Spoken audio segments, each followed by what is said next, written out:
제가 싫으세요? 왜 이렇게 멀리 앉으셨어요?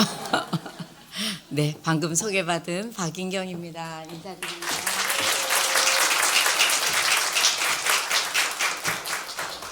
얼굴이 안 보여요. 그 교육을 할 때 교육하는 사람과 받는 분의 이 거리가 엄청 중요하거든요. 거기서 갑자기 이상한 그 여러 가지 흐름이 생기면서 이렇게 떨어져 있을수록 잘 안 되겠죠. 그래서 네? 네. 안 오시면 제가 뭐 마이크 뽑아서 저쪽으로 가려고요. 원래 여러분들 사이에 걸어다니며 얘기하는 거 세상에서 제일 좋아요. 앞에 오시고요. 또 질문도 하시고요. 제가 오늘 분당 다함교회를 오면서 어떤 생각을 했냐면, 야, 내가 70살인데 70살 될 때까지 살아도 수능날 강의하러 오라는 교회는 처음이다. 그래서 제가 도대체 그 교회는 얼마나 귀한 교회지? 아니, 거기에 기도하는 것도 막 정말 애간장이 끊어지게 기도하실 텐데 강의를 들으면서 강의가 귀에 들어오는 성도가 있단 말이잖아요. 그래서 제가 목사님께도 여러 번 여쭤봤어요. 정말 강의를 들으세요? 강의를 들을 수 있겠어요? 제가 아이들이 고3일 때 강의를 들으라고 하면 들을 수 있었을까? 얼마나 마음은 콩밭에 가 있으실 텐데 막 이런 생각을 하고 여기 왔어요. 근데 여러분들 지금 얼굴을 뵈니 얼마나 심각하게 저를 쳐다보고 계신지, 우와, 정말 강의 들으러 오신 거 맞구나. 대단하신 분들이다. 참 좋은 교회다 생각하면서 왔습니다. 맞죠? 네.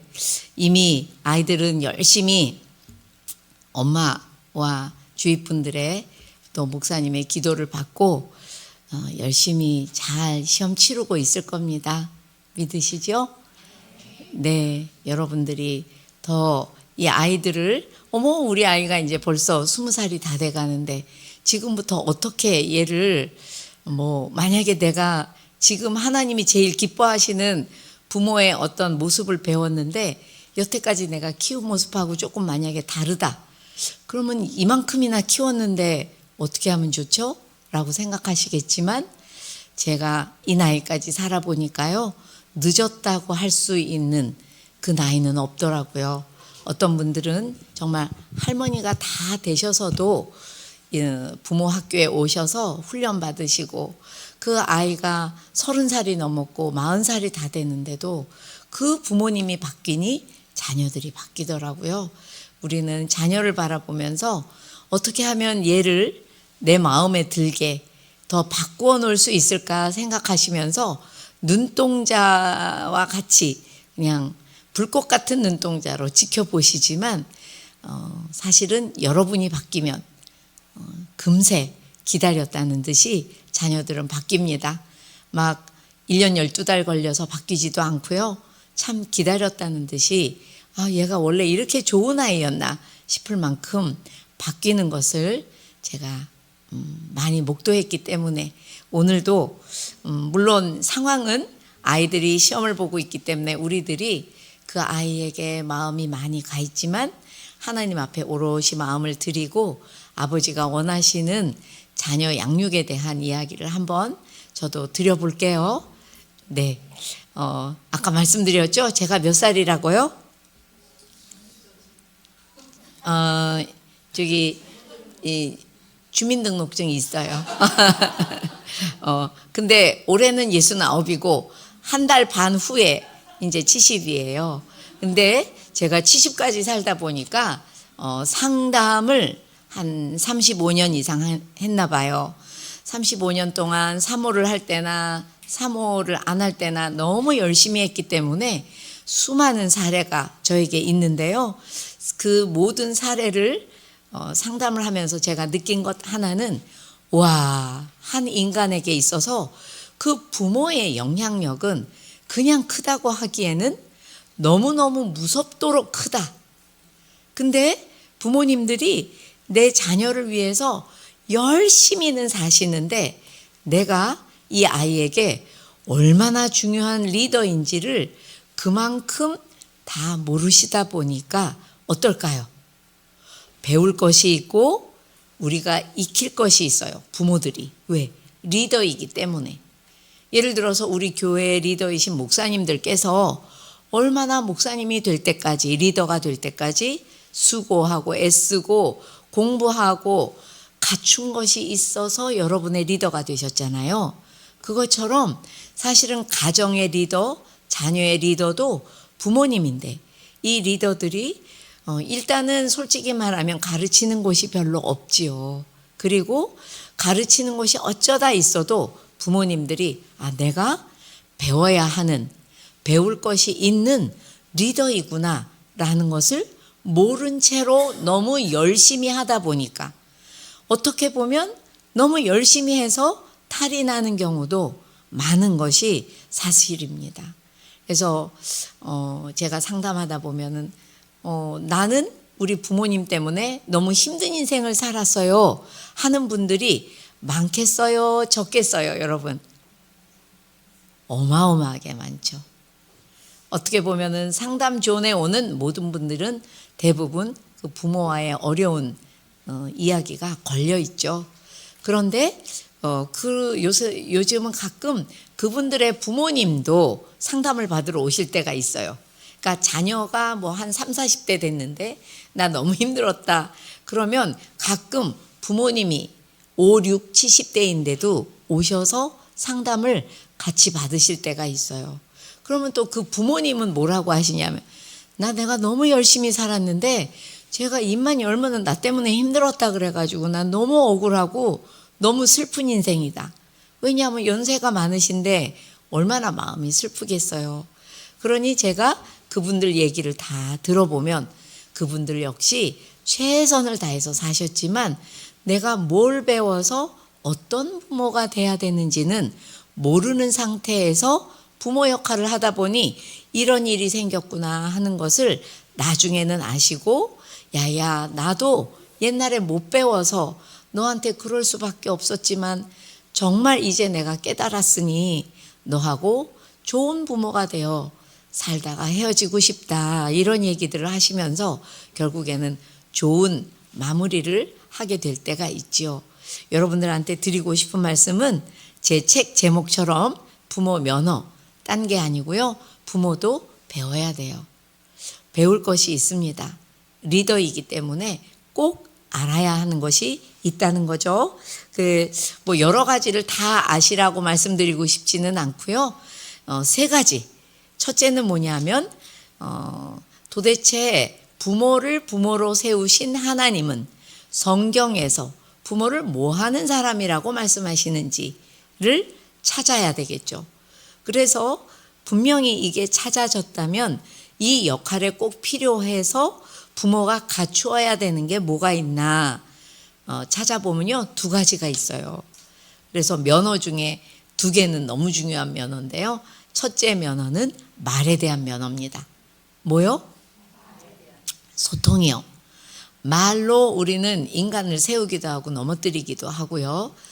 특별히 우리나라 분들은 말을 배우는 법이 거의 없기 때문에 의사소통 기술을 전문적으로 가르치는 그런 것들을 배워서 여러분들을 안내해 드리다 보면 부모님들은 이거 난 너무 좋은 말인 줄 알고 했는데 알고 보니까 내 아이한테 절대 해서는 안 되는 말을 좋은 말인 줄 알고 노상하고 계셨던 일들이 대부분이죠.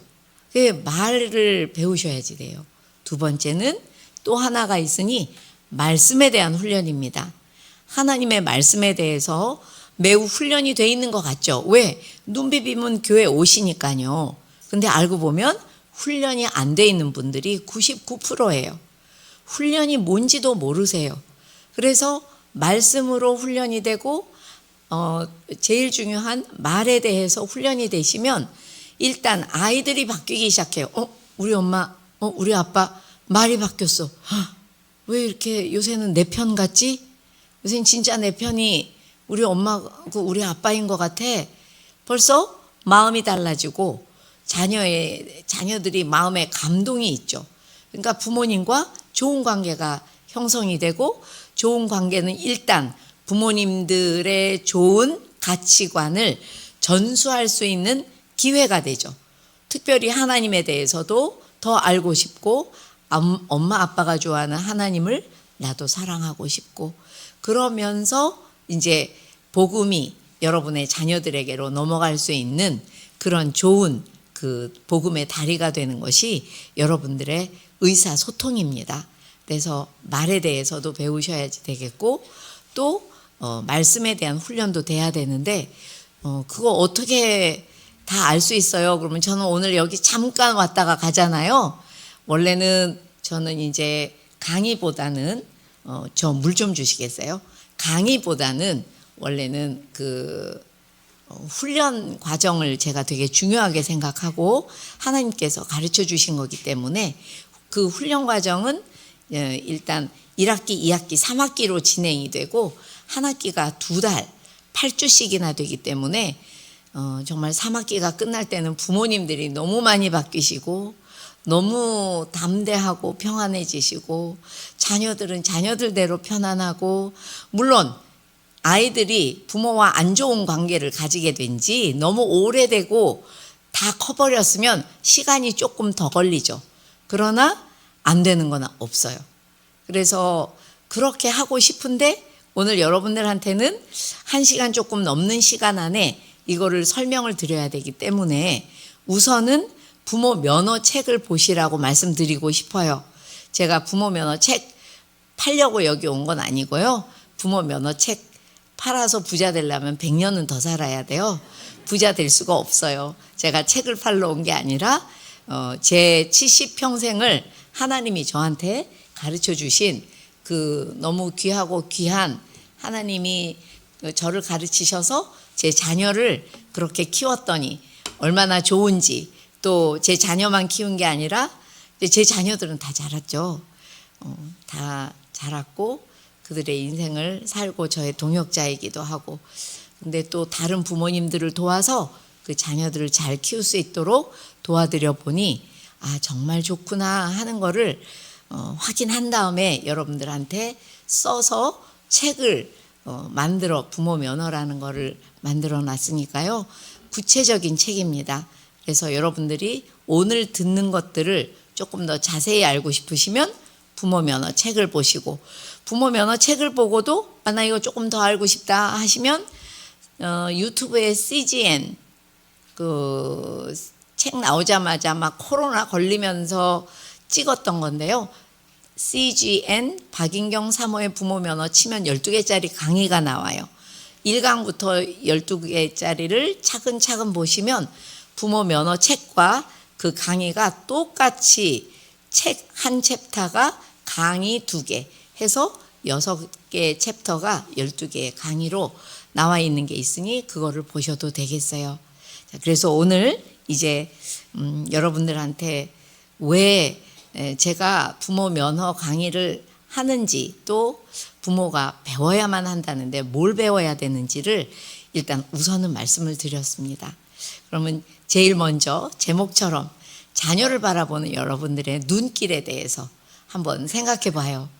여러분, 눈길은 우리나라 말이고 잘 들어보시면 눈에도 길이 있다는 얘기죠. 똑같이 내 아이를 바라보는데도 어떤 길로 바라볼 것인가가 되게 중요하다는 거예요. 오늘 같은 날도 여러분들이 이따가 이제 아이들을 만나실 거잖아요. 어떤 눈길로 바라볼 것인가 너무 중요하죠. 한자어로 말하면 관점, 어떤 관점으로 아이들을 볼 것인가 하는 것이 정말 중요한데요. 2가지가 있겠죠. 뭐 크게 나누면 자녀를 사람의 눈으로 볼 것인지 아니면 하나님의 눈으로 바라볼 것인지. 근데 여러분, 제가 아직 저희 아이한테 야, 너 싹이 노랗다 얘 라고 말 안 했어요. 그런데도 여러분, 우리 눈길이 어떤 눈길로 바라보냐에 따라서 아이들이요 작품이 그렇게 달라질 수가 없어요. 뭐가 달라진다고요? 작품이, 자녀라는 작품이 우리의 눈길 때문에 굉장히 많이 바뀝니다. 바라봄의 중요성이라고 제가 강조하기도 해요. 여러분, 사실은 우리 부모님들한테는, 대한민국 부모님들한테는 바라보는 눈길에 엄청 많은 것이 염려예요. 걱정. 그래요, 안 그래요? 할머니가 힘들어요. 대답을 해주셔야 할 수가 있습니다. 제가 엊그제 저 다니엘 기도회에서 간증 강사를 하고 왔더니 아직 제정신이 아니에요.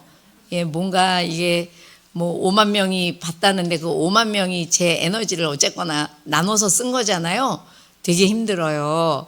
그런데 오늘 왔단 말이죠. 제가 일산에서 네, 왔어요. 그러니까 네, 박수는 안 치셔도 되는데 대답은 해주세요. 왜냐하면 여러분들이 헛대답은 하지 마세요. 모르는데 대답하지 마시고 아는 분들이 몇 분이나 되는지 알아야 제가 이제 그 다음으로 나갈 수 있으니까요.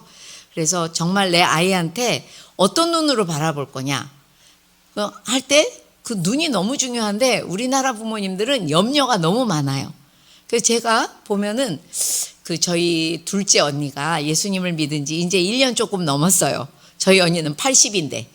그러니까 저희 집이 예수님 믿는 사람이 없다 보니까 이제 이런 거죠. 근데 저희 언니가 이렇게 자녀들을 걱정할 때가 있죠. 그럼 언니, 걔네들이 언니가 걱정하는 거 안 좋아해. 잘 지내는데 걱정하지 마요. 이렇게 얘기를 하면 저희 언니가 되게 똑똑한 사람인데 이렇게 말해요. 예, 부모니까 걱정하지. 응? 걔 걱정을 누가 하니? 내가 하지. 부모 약간 그 우리 언니의 표현에 따르면 부모된 표징이 자녀를 걱정하는 거다. 약간 이렇게 들릴 정도로 내 아이니까 내가 걱정하는 게 맞지? 라고 얘기해요. 근데 여러분, 실제로 심리학적으로 볼 때에도 부모들이 자녀를 향해서 염려하는 눈으로 바라보잖아요. 아이들이 그 눈길을 정확히 캐치할 수 있어요. 아기라도 캐치하고요. 다 큰 아이들은 더 잘 캐치하고요. 다 알아요. 어떻게 캐치를 할까요? 자기에 대해서. 내가 상당히 모자라고 뭔가 문제가 많은가 보다 라고 자기를 인식해요. 그리고 심리적으로 설명하지 않고 영적으로 설명을 해도 마가복음의 그 씨 뿌리는 비유에도 보면 뭐라고 하세요? 세상의 염려는 말씀을 막아서 결실할 수 없게 만든대요. 그러니까 우리 염려는 뭔가 우리가 아무리 하나님의 말씀을 붙잡고 막 몸부림치다가도 아이들을 볼 때마다 그 염려의 눈으로 막 바라보잖아요. 내가 여태까지 하나님의 말씀 붙잡고 내 아이 키운 것에 대해서 결실이 자꾸 소실이 돼요. 결실이 충실하게 일어나기가 어렵다는 말이에요. 염려는 정말 좋지 않습니다. 내가 내 안에 염려가 많으니까 내 아이를 바라보니 내 아이가 염려 덩어리로 보여요. 근데 사실은 제가 볼 때 아이들의 염려할 만한 것은 여러분들이 하는 그만큼 아니거든요. 근데 여러분들의 염려는 이만큼이고 내 아이를 계속 보니까 아이들은 내 눈에 염려 덩어리로 보일 때가 너무 많다는 거예요. 여러분, 사실은 저도 놀랐는데요. 우리가 너무 걱정을 많이 하는 게 어떤 식으로 나타나냐 하면은 우리 아이들이 조금만 어디가 이상해도요. 요새는 애들을 데리고 치료센터에 가고 뭐 놀이치료에 보내고 어디에 보내고 저 소아 청소년 정신의학과에 데리고 가고 이러시잖아요. 우리나라에 정말 유명한 어느 선생님 소아 청소년 정신의학과는 10년치 예약이 끝났대요. 2년 전에. 여러분, 거기 데려간 애가 만약에 10년 후에 검진을 받으러 가야 된다면 걔가 소아 청소년이에요? 더 컸어요? 더 컸죠? 거기에 해당도 안 돼요. 근데 왜 거기다가 그러면 10년치 예약에다가 걸어놨어요? 부모 마음이 조금이라도 편하려고 거기에 걸어놓은 거예요. 근데 그 중에 예수 믿는 사람이 얼마나 많은지 몰라요. 이게 무슨 일이에요? 애들이 정말 세브란스의 신의진 교수님인데요. 교수님이 그렇게 이야기했어요. 애들 데리고 왔을 때 보면은 애들은 큰 문제가 없을 때가 대부분이래요. 근데 그 애들을 데려온 부모님들은 어른 정신의학과에 보내면 한두 개는 다 걸린대요. 너무 불안증이 있고 강박증이 있고 너무너무 힘들어하는 내면을 가지고 내 아이를 쳐다보니 내 아이가 걱정거리처럼 보일 때가 너무 많다는 거예요. 이해가 조금 되시죠? 인정하고 싶지 않지만 우리한테 그런 면이 있죠? 네. 왜 그럴까요? 사람의 눈으로 봐서 그래요. 사람들하고 살면서 오직 사람의 눈으로 보니까 내 아이가 자꾸만 근심덩어리로 보이니 여러분들이, 부모들이 얼마나 힘들겠어요. 그 밑에서 자라는 아이들은 더 힘들죠. 지금 제가 컨디션도 별로 그렇게 좋지도 않지만 여러분들 표정이 하도 심각해요. 제가 말이 점점 느려지고 있어요. 네.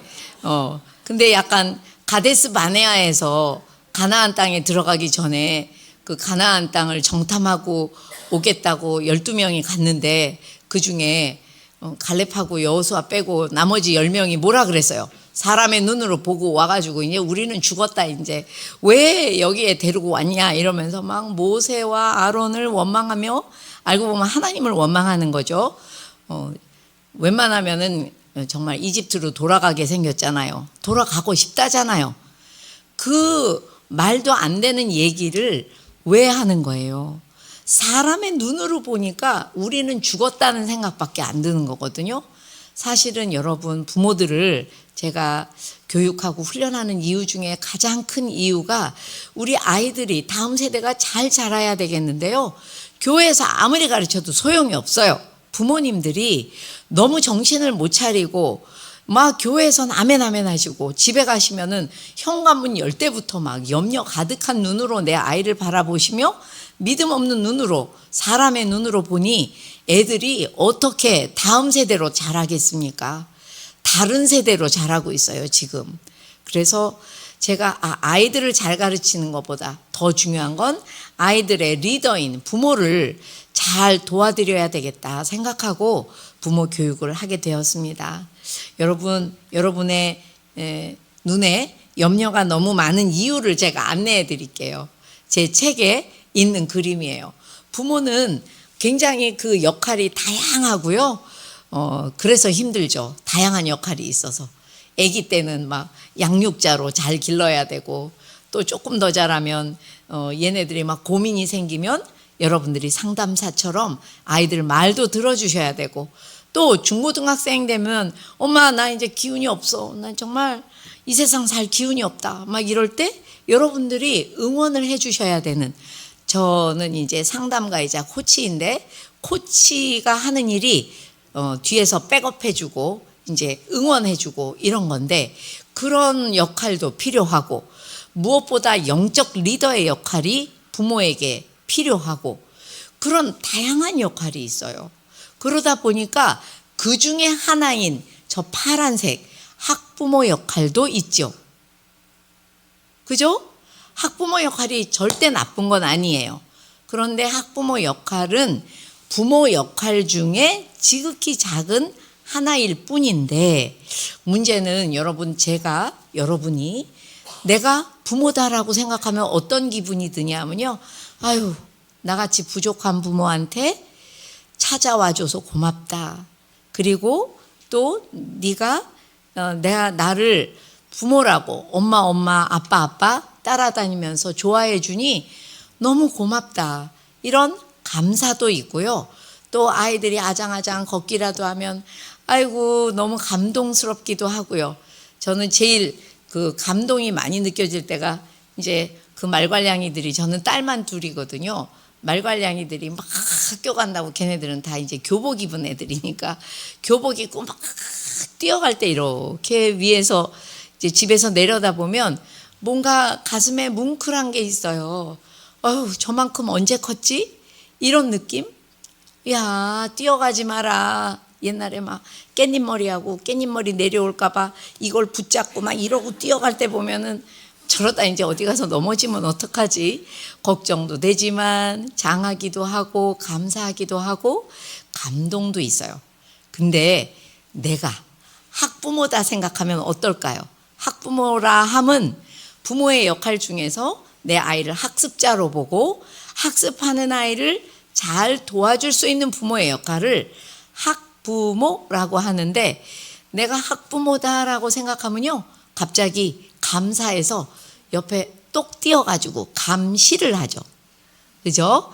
잘하고 있나? 너 아버지 돈 번 거, 내가 번 거 너 혼자 다 쓰는데 너 요거밖에 안 되겠냐? 더 해야지. 어떻게 그거밖에 안 돼? 하면서 감시를 하고 질책을 하게 되죠. 그래서 여러분, 이게 정말 학부모 역할은 부모 역할 중에 하나인데, 우리나라 분들이 언제부터인가 제가 강의를 하러 가면요 그 뒤에다가 학부모 교육 이렇게 써놓는 데도 많아요. 학부모 연수 이렇게 써놓는 데도 많고, 그러니까 부모님들이 자기 자녀가 뭐 영어 유치원만 가도 그때부터 자기를 학부모라 생각해요. 그러니까 여러분, 내가 부모인데 지금 학부모 역할도 하는 거다라고 생각하는 것과 내가 그냥 학부모가 내 정체성이다 라고 생각하는 부모님은요 굉장히 달라요. 감사가 없고 감동이 없고요, 애를 감시하고 질책하다 보니까 부모님들 마음이 급하겠어요, 안 급하겠어요? 또 대답 안 하시네. 네, 엄청 급하시겠죠? 네, 마음만 급해요. 그러다 보니까 애들 눈에 단점, 부모 눈에 애들 단점이 계속 보이죠. 그러니까 또 계속 질책을 하게 되죠. 그러다 보니까 그 수많은 좋은 말을 다 잊어버린 분들처럼 통제 언어, 지시 언어만 쓰게 돼 있어요. 제가 이제 전문적인 의사소통 기술 훈련 강사예요. 20년을 넘게 했어요.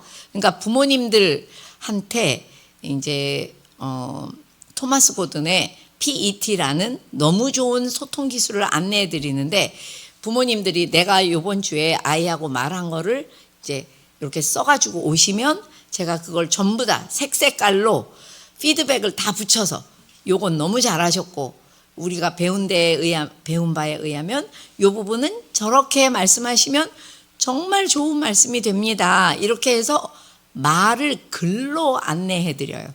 굉장히 많이 변하시죠? 근데 그때마다 제가 느끼는 게 뭐냐면 우리나라 부모님들이 다 이렇게 말해요. 야, 너 씻었어? 안 씻었어? 아직도 안 씻었어. 얼른 씻어. 밥 먹었어? 안 먹어? 왜? 얼른 먹어. 공부했어? 아직도 안 해? 왜 안 했어? 얼른 해. 어린애들한테 야, 잘 준비했어? 아직도 얼른 뭐 이 닦았어? 안, 왜? 어서.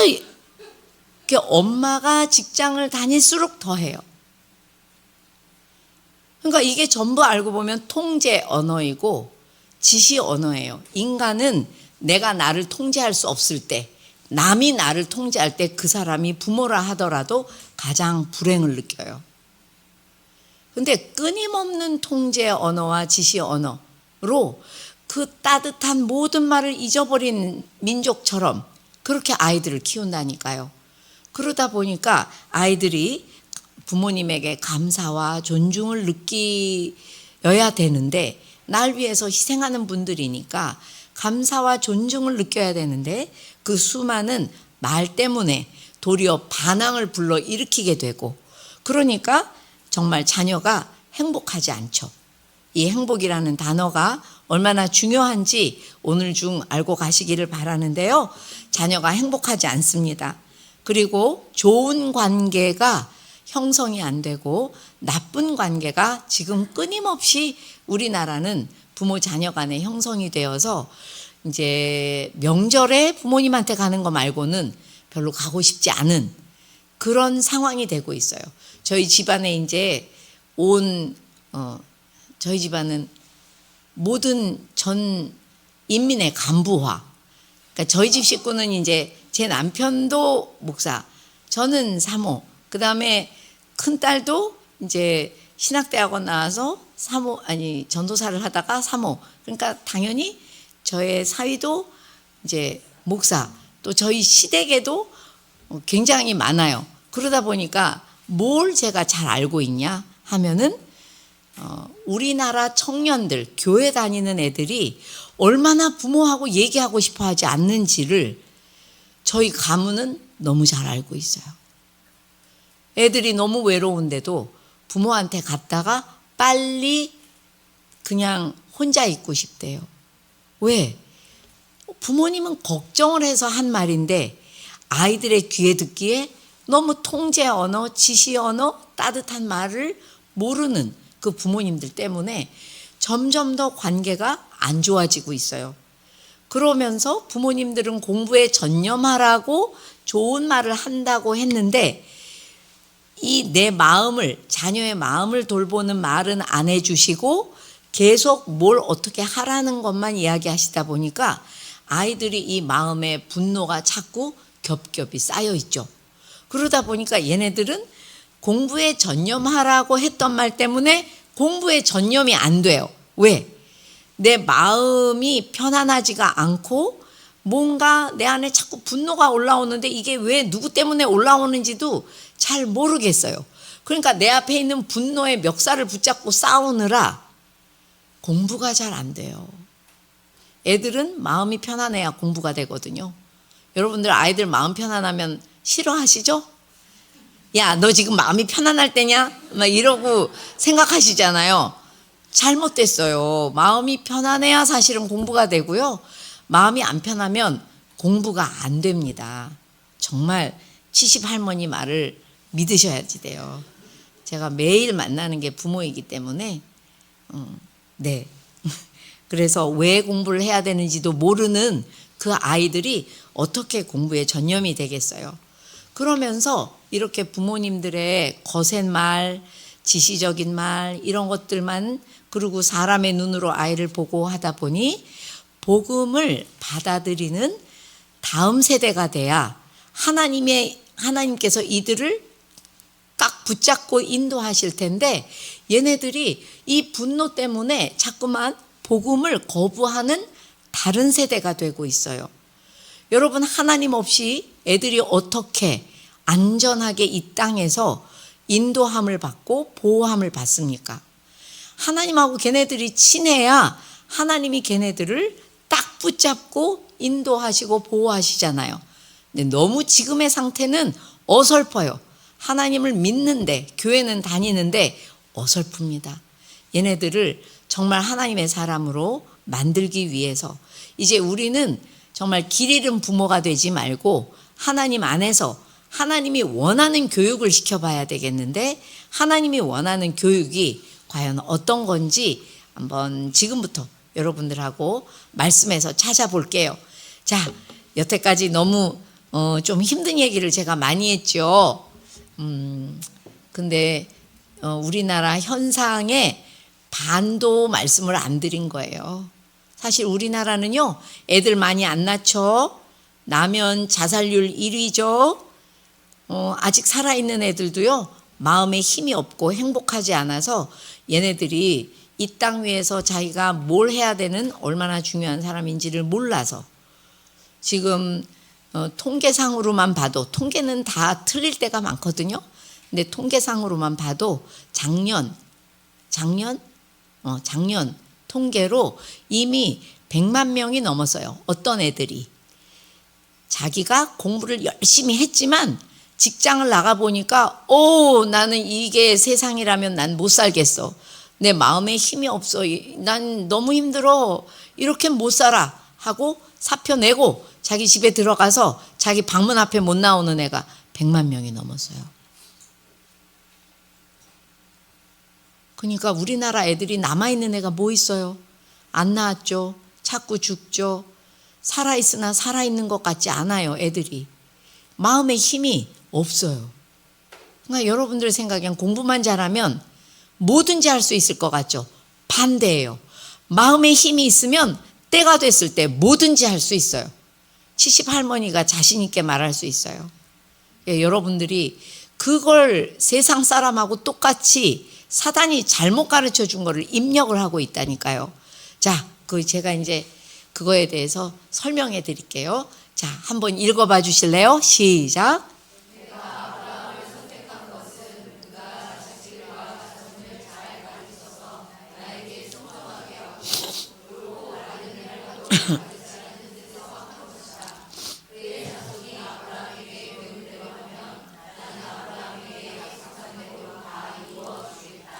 아멘. 창세기 18장 19절 말씀이고요. 세 번역으로 드려봤어요.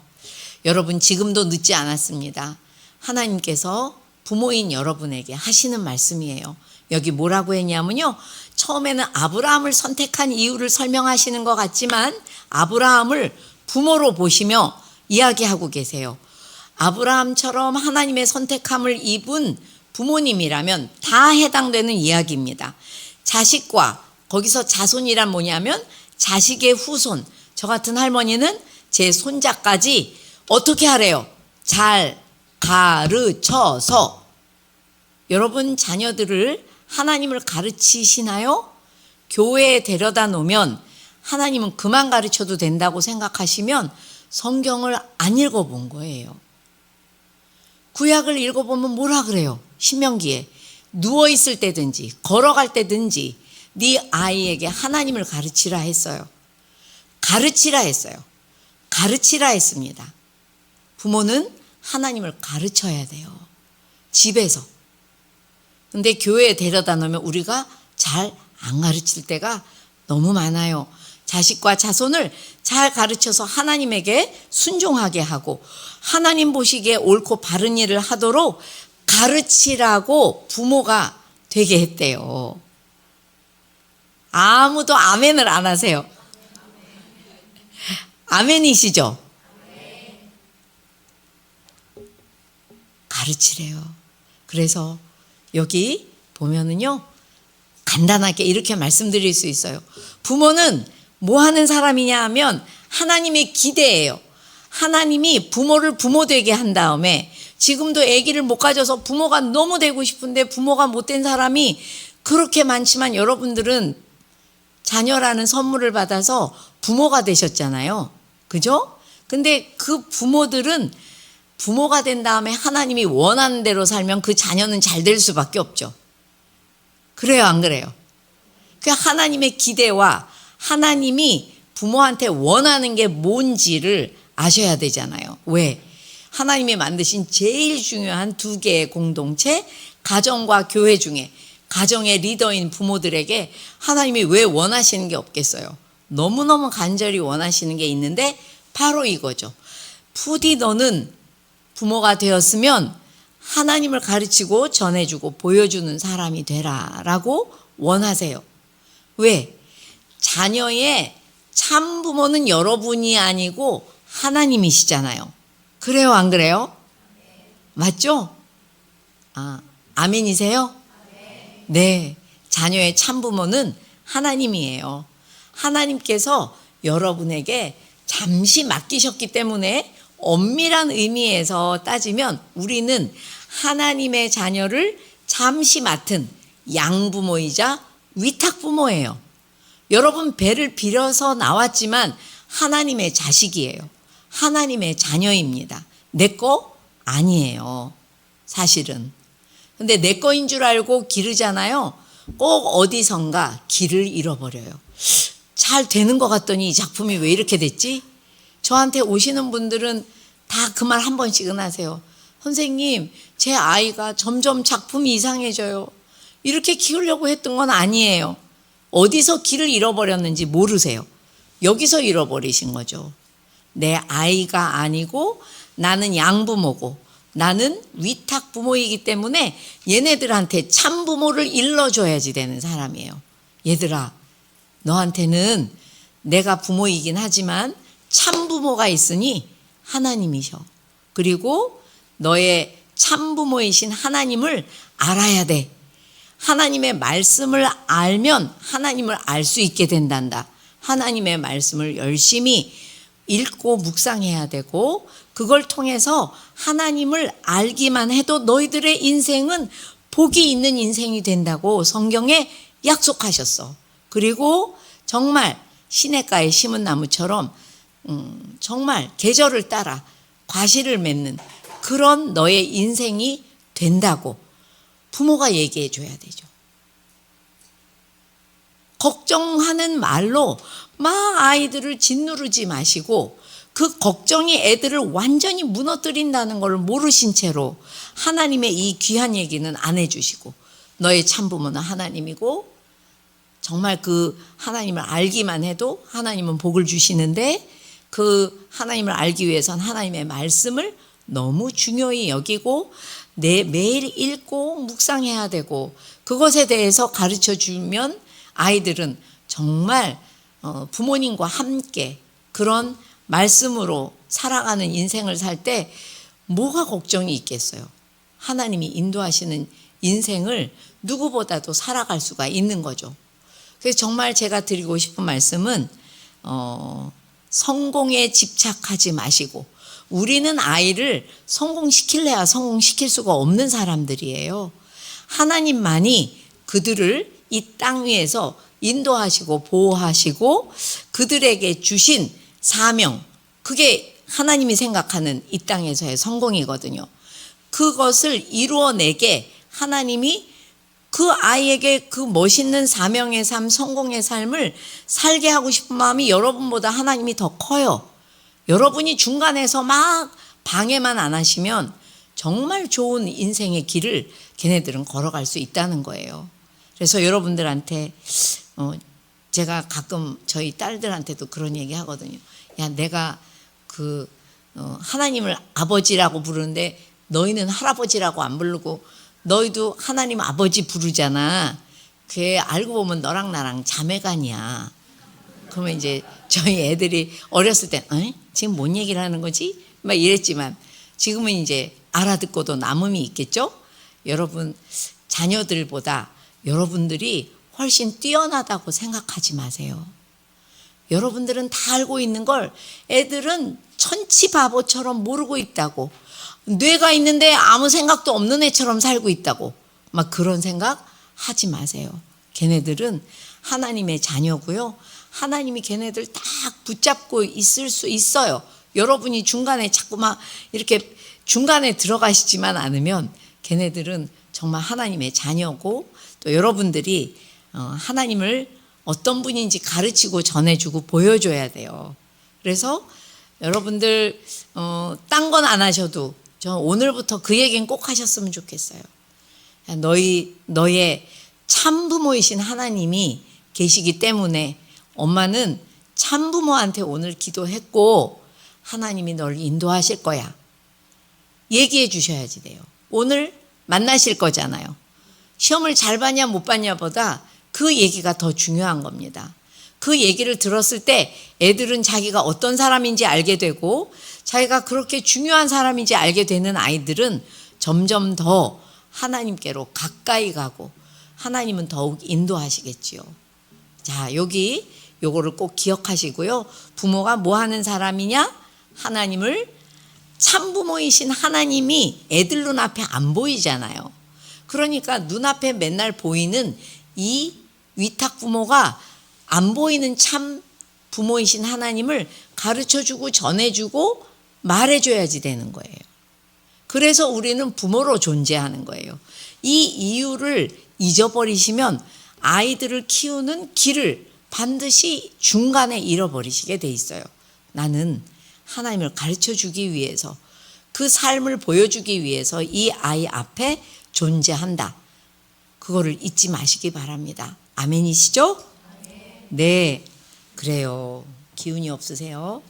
네. 그러면 하나님은 또 자녀를 바라보실 때 어떤 눈으로 바라보시는지 알고 싶지 않으세요? 자, 한번 읽어보시죠. 시작.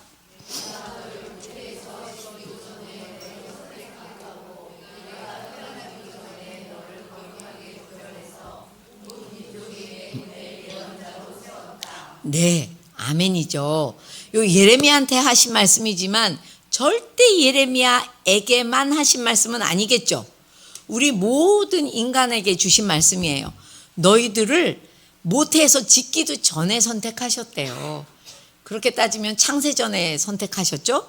그리고 네가 태어나기도 전에 거룩하게 구별하셨대요. 왜?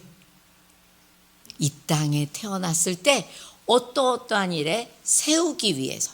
마지막에 예레미야는 뭇 민족에게 보낼 예언자로 세우기 위해서 하나님은 이렇게 선택하시고 거룩하게 구별하신 것처럼 여러분, 우리 자녀들은요, 하나님이 이 땅에 어쩌다 태어나게 한 아이는 아무도 없어요.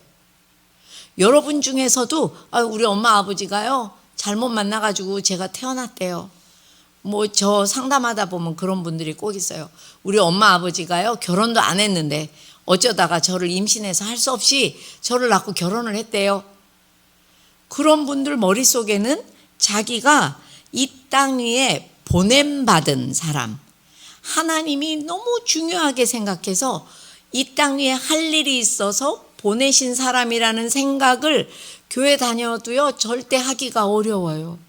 근데 여러분, 우리는 하나님 편에서 보시면 이 땅에 할 일이 있어서 보낸 사람들이지, 우리 중에 아무 할 일이 없이 그냥 괜히 태어난 사람은 아무도 없어요. 근데 사람은 두 가지로 갈리긴 하죠. 뭐냐면 내가 사명자라고 생각 안 하고 사는 사람과, 나는 이 땅에 태어난 이유가 내가 할 일이 있어서 보냄받은 선교적 존재라는 것에 대해서, 이 땅에 하나님께서 예수 그리스도를 보낸 것처럼 예수님께서 우리를 보내셨다고 했죠. 할 일이 있어서 보내셨다는 얘기예요. 그러니까 여러분들도, 여러분의 자녀도 사명자예요. 할 일이 있어서. 이거 하나 만들어도요, 사람이 이거 꼭 쓸 때가 있어서 만들잖아요. 하나님이 사람을 만드시면서 이 땅에 태어나게 하시면서 할 일이 없게 해놓을 리는 없어요. 굉장히 중요한 얘기입니다. 사명이 있어요. 근데도 우리가 애들 키우면서 여러분 이런 얘기 많이 하지 않으셨어요? 너 도대체 뭐 해 먹고 살 거야? 이렇게 공부 안 해가지고 뭐 하고 살 거야? 그러다가 이제 저희 부모학교 어머니들이 이런 얘기해요. 선생님, 내가 그냥 1절만 했어야 되는데 오늘은 3절까지 했어요. 3절이 뭔데요? 서울형 노숙자까지 갔지 뭐예요. 너 이렇게 공부해가지고는 서울형 노숙자네. 원래 뭐 노숙자가 노숙자 되고 싶어서 노숙자가 된 줄 아냐? 이랬대요. 그래서 3절까지 갔다며 매우 회개하며 가슴을 치면서 얘기하시는 분들이 있는데, 여러분, 우리가 아이들 향해서 너 뭐 해 먹고 살 거야? 너 이렇게 공부하면 할 일이 없어 라는 말이 아무 말 아닌 것 같지만, 여러분들이 이제 다 자랐기 때문에, 자랐다는 말이 이상할 정도로 다 컸기 때문에 그런 말을 듣는다고 해서 누가 여러분들한테 너 그렇게 해가지고 뭐 해 먹고 살 거야 이런다고 막 무섭지 않잖아요. 우리 애들이 6살 때 7살 때 자해하는 아이들을 모아놓고 얘기 들어보니까요, 그 6살짜리가 막 그 샤프심 같은 걸로 막 자기 팔을 찢어서 피를 내고 막 너무 아파서 쩔쩔매고 이런 애들하고 얘기해 보면 뭐 때문에 그렇게 하는지 자기도 잘 몰라요. 근데 그중에 똑똑한 애들은 또 자기가 왜 했는지 알고 언어로 표현할 수 있는 여자애들이 가끔 있더라고요. 걔네들이 뭐라고 하는지 아세요? 왜 이렇게 아프게 네 팔을 긋느냐고 했더니 엄마 아빠가 하는 말이 너무 무서워서 여기를 긋고 있을 때 이 통증 때문에 그 말이 생각이 안 나서 그랬대요. 엄마 아빠 얘기가 뭐가 그렇게 무서웠냐 했더니 우리가 조금 아까 한 얘기요. 너 이렇게 열심히 공부 안 하면 할 게 없어. 굶어 죽는 거야. 그지 되는 거야. 너 뭐 해 먹고 살라고 그래? 왜 그렇게 정신을 못 차려? 너 학교 가도 이런 식으로 하면 안 돼. 이런 얘기들이 요만한 애들이 들을 때는 다 큰 부모가 하는 그 얘기가 너무 무서운 거죠. 그러니까 그걸 잊으려고 자기를 통증을 야기하는 짓을 하는 거예요. 여러분, 얼마나 무서워요. 우리는 하나님의 뜻하고 정반대되는 얘기만 하고 있는 거예요. 우리 애들은 이미 하나님이 사명자로 할 일이 있어서 내보냈고요. 너무 감사한 거는 이 사명을 네가 알아서 걸어가봐 이렇게 안 하시고요. 자기가 가지고 태어난 장점, 잠재 능력을 가지고 갈 수 있게 해주셨어요. 뭐냐 하면 장점이라 함은 여기서 세 가지. 자기가, 그러니까 우리 아이가 잘하는 거, 좋아하는 거, 잘하고 싶어 하는 거. 이 세 가지가 장점이자 잠재 능력이에요. 이걸 가지고 하나님은 그 아이가 사명의 길을 걸어가게 하시는 거예요. 뜬금없이. 근데 여러분 봐봐요. 우리나라 부모님들이요. 애들이 뭘 잘하거나 뭐 막 잘하고 싶어 할 때요. 되게 애들을 우습게 알아요. 그래가지고 뭐라고 말하냐면, 야, 너 그거 잘하고 싶어 해도 지금 잘 못하거든? 그 왜 그렇게 시간을 버리고 그거를 하고 앉아있어? 그만해. 이러기도 하는데, 알고 보면 그 세 가지 중에 잘하고, 아직 잘하지도 못하는데 잘하고 싶어 하는 거, 그게 제일 뛰어난 거예요. 왜?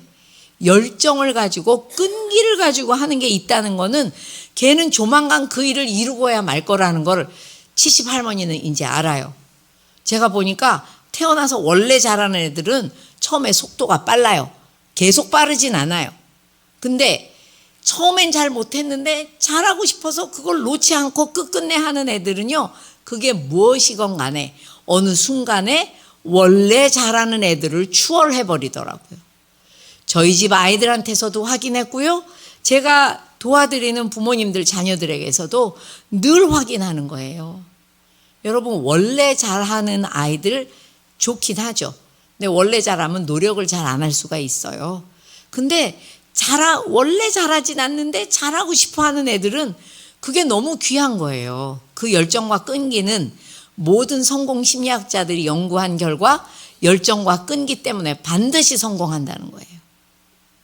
그러니까 잘하고 싶어 하는 걸 여러분 말리시면 안 되고요.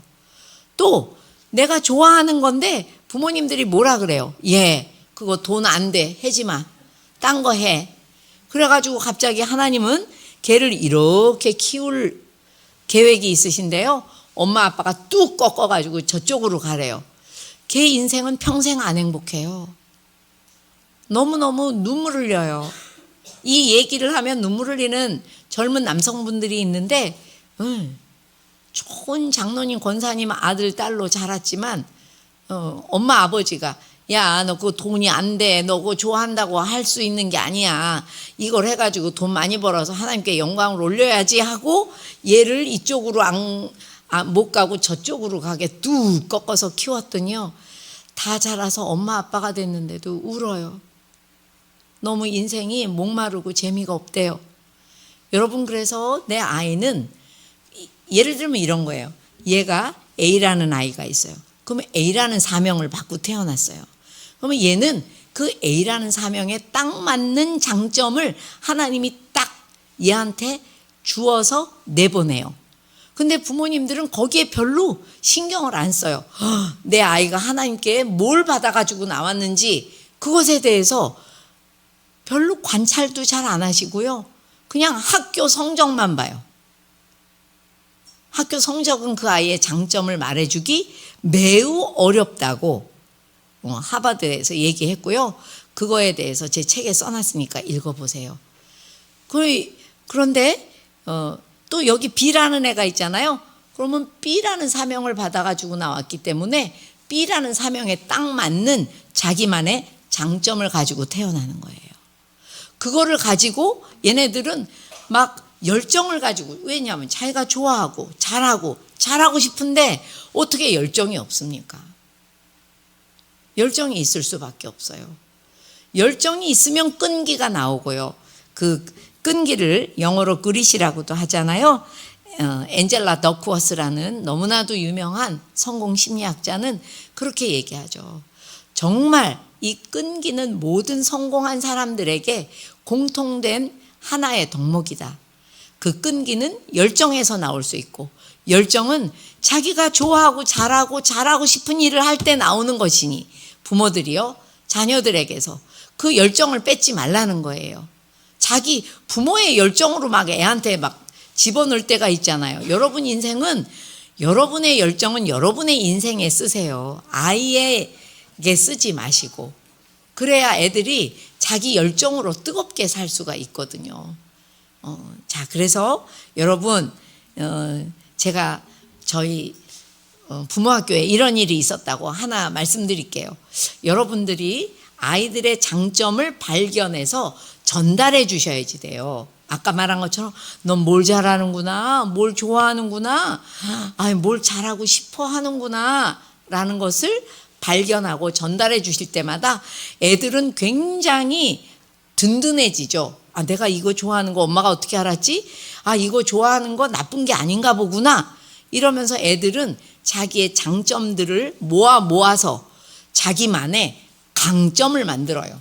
남을 이길 수 있는 무언가가 되는 건 자기의 장점끼리 이게 화학 반응을 일으킬 때 자기의 강점이 되는 거거든요. 그러니까 장점을 보고 칭찬을 해줘야 애들이 내가 이런 장점이 있구나 알면서 강해지는 거예요. 근데 우리 부모학교에 그런 분이 계셨어요. 저희 아이가요 초등학교 2학년인데요 맨날 선생님 그 학원을 가는데 왜 이렇게 땅만 들여다보는지 자꾸 땅을 들여다보고요 입에 벌리고 앉아갖고 나중엔 침도 떨어지고요 너무 바보 같아가지고 봐줄 수가 없어요. 걔 왜 그래요? 라고 얘기하셨어요. 그래서 제가 그런데 걔가 땅 안에서 뭘 보고 있는 거예요? 흙 속에서. 그때 모르죠 뭐 너무 바보 같아서 쳐다보기도 싫어요 이렇게 얘기하셨어요. 그래서 제가 부모학교에 오셨으니까 이걸 배우셨으니 제발 그래도 뭘 그렇게 좋아하는지 한번 보세요. 그랬더니 이제 한 번은 따라가시다가 봤대요. 그랬더니 그 흙 속에 땅 속에 곤충이 말도 못하게 많더래요. 걔 소원이 있으니 곤충이 이 땅에 번성하고 충만하는 거야. 그래서 제가 그 아이가 가끔 따라오거든요. 부모학교에. 그래서 제가 얘기해 줬어요. 누구야? 아무개는 너 곤충을 되게 좋아한다며? 그랬더니 벌써 애들이요 자기 좋아하는 얘기를 하면 이렇게 눈에 힘이 없다가 반짝하고 눈에 힘이 들어오잖아요. 네, 선생님 전 곤충이 좋아요 이랬어요. 그래서 제가 너 대단해. 너 지구를 살릴 아이야. 그랬더니 제가요?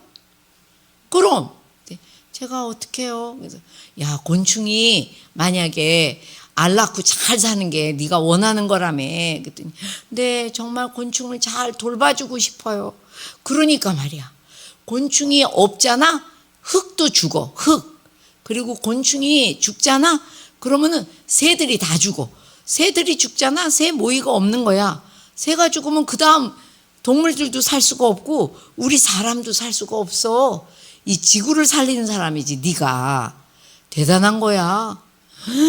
걔가요 막 어깨가 딱 펴지면서 기분이 너무 좋아지고 자기 엄마하고 매주 왔어요. 그 다음에 왜? 칭찬받으려고.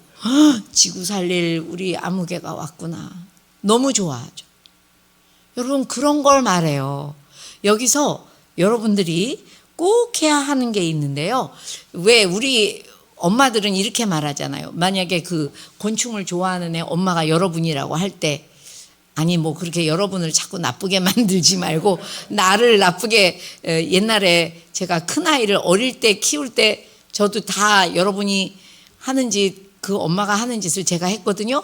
그러니까 제가 만약에 그런 걸 젊을 때 봤다면 저도 그랬을지도 모르죠. 야, 곤충 들여다볼 시간에 학원 가서 공부를 한 자라도 더 빨리 해 라고 했겠죠.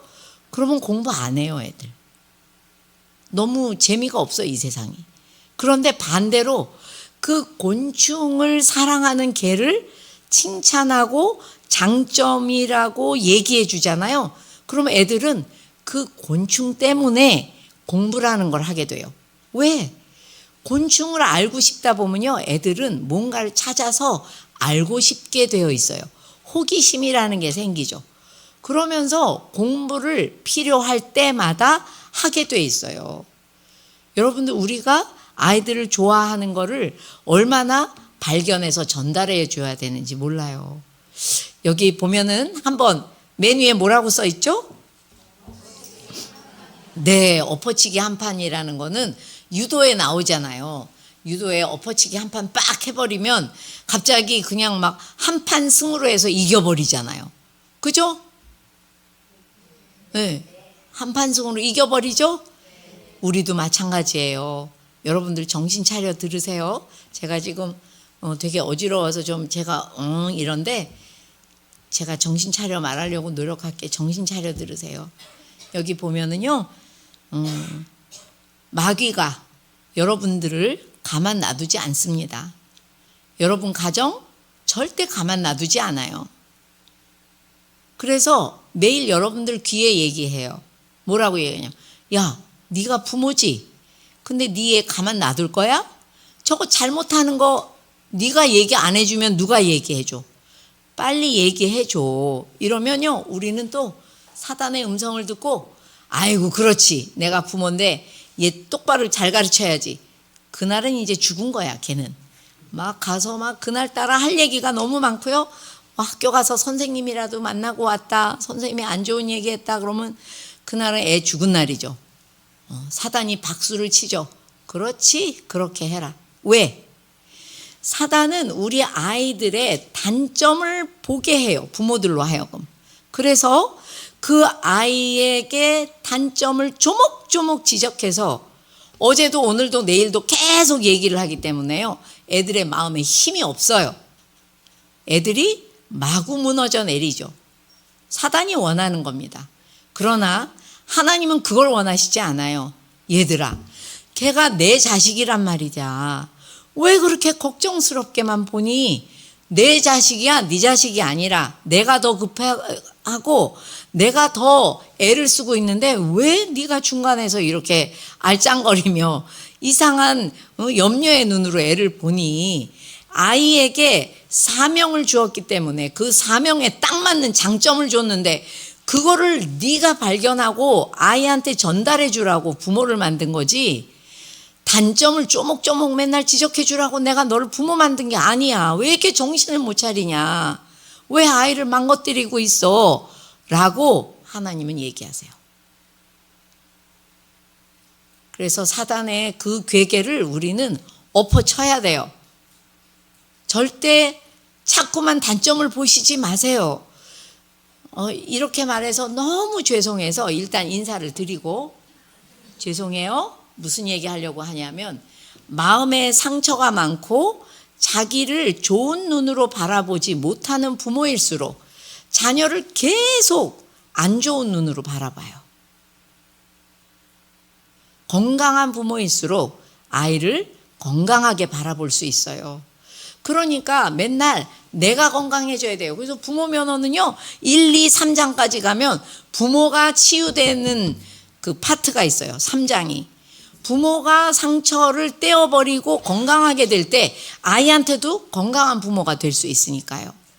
그래서 여러분 정말 여러분들이 건강하셔야지 돼요.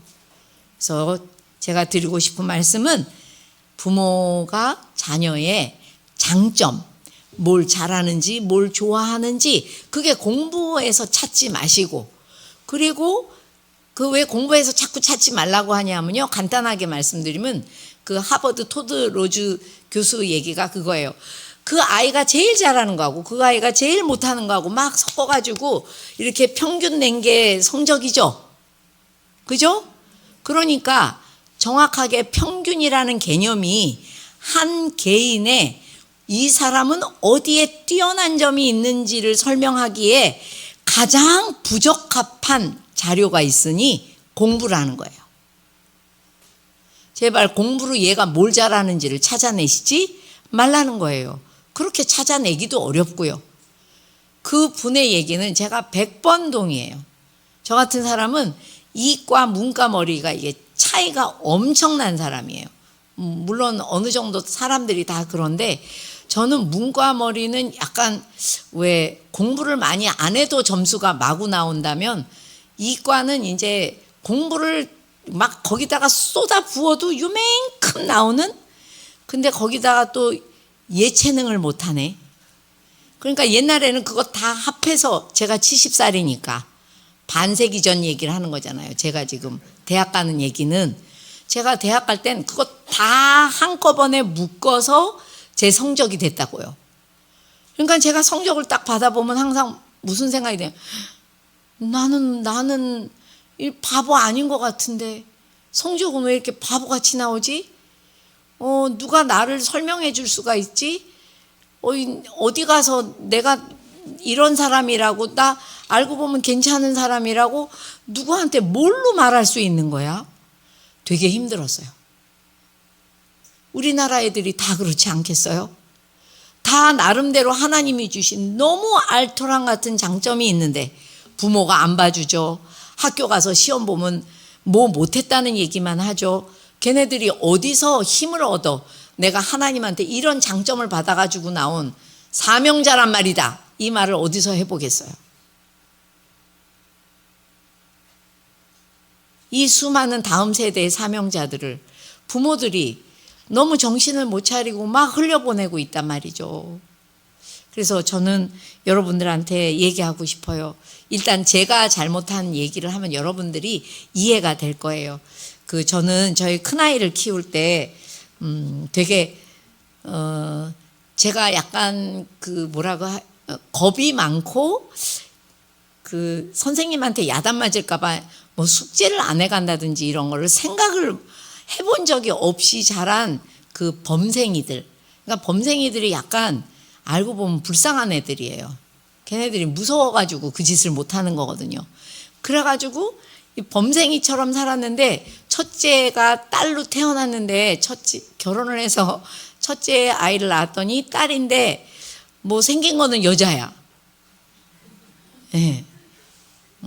예쁘장하게 잘 생겼어요.